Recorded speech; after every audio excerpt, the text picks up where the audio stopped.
Students, आज के इस वीडियो में हम बात करेंगे अकाउंटिंग इक्वेशन क्या होते हैं।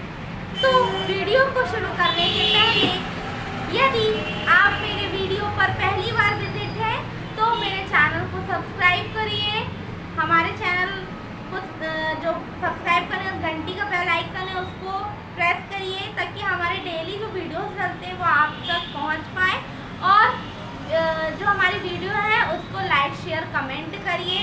तो चलिए स्टार्ट करते हैं। सबसे पहले तो आपको मैं थोड़ा सा बेसिक इक्वेशंस बताती हूँ कि अकाउंटिंग इक्वेशन में हम करते क्या हैं। तो ओवरऑल हम अकाउंटिंग इक्वेशन में ये देखते हैं कि जो हमारे असेट्स हैं और लायबिलिटी प्लस कैपिटल है वो क्या होती हैं, इक्वल होती हैं। तो उसको हम यहाँ पर प्रूव्ड करते हैं और देखते हैं कि ये बराबर है या नहीं, ताकि हमें जो डेबिट का अमाउंट है और क्रेडिट का अमाउंट है वो दोनों सिमिलर मिलता है। अब उसको प्रैक्टिकली कैसे करते हैं उसको हम थोड़ा सा यहाँ पे समझते हैं। मेरे पास शिवलाल की बुक है। मैं शिवलाल की बुक का पहला नंबर का क्वेश्चन आपको एक्सप्लेन कर रही हूँ और आपको स्क्रीन पर इसका क्वेश्चन दिखाई दे रहा होगा अब कि इस क्वेश्चन में आपको क्या क्या करना है। तो नकुल ने बिजनेस स्टार्ट किया है कैश से, 90,000 की कैश उसने इन्वेस्ट की। उसके बाद परचेज किया गया है कैश में, मतलब कैश परचेज किया गया है। इसके बाद आपका थर्ड टॉपिक है हमने सामान को किस में खरीदा, क्रेडिट में खरीदा है। तो इस तरीके से क्वेश्चन है पूरा, हमको प्रूव करना है कि दोनों साइड क्या होगा, हमारा इक्वल होगा। अब जब हम इसको सॉल्व कर रहे हैं तो हम आपको बताते हैं, सबसे पहले हमें ट्रांजैक्शन लिखना है। यहाँ पे asset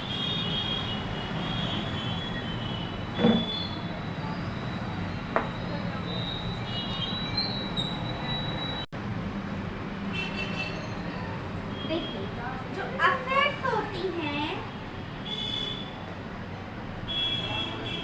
asset equal capital plus liability.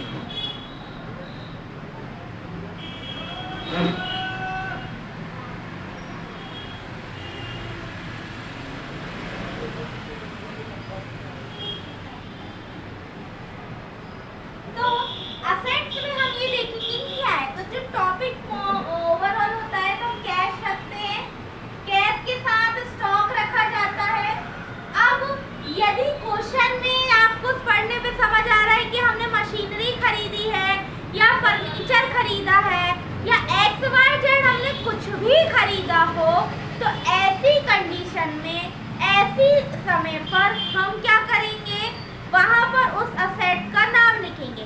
इस वाले क्वेश्चन में हमने ना ही कोई असेट खरीदी है ना कुछ किया है।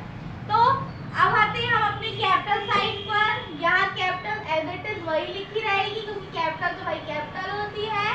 और साथ में जो आपका इसमें थर्ड टॉपिक था कि क्रेडिट में खरीदा, तो यहाँ हमारी क्रेडिटर, आप लायबिलिटीज में क्रेडिटर और बिल्स पेबल को लेकर चल सकते हैं।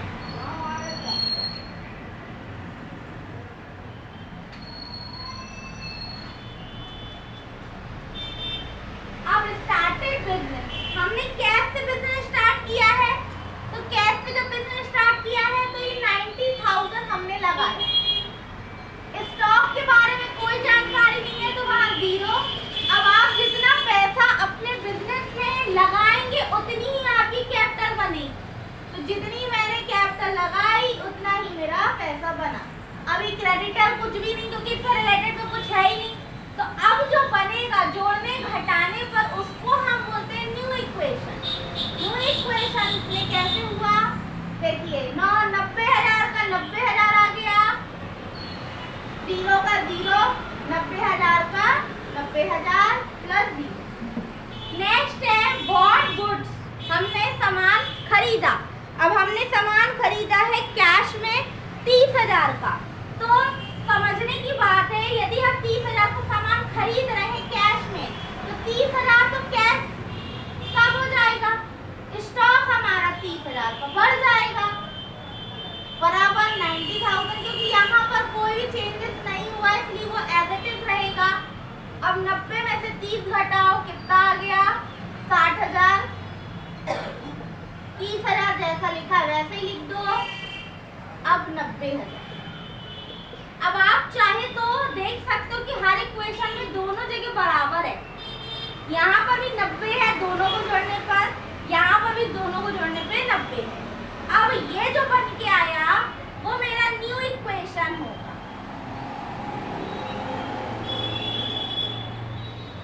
अब नेक्स्ट आती है बॉट गुड्स क्रेडिट।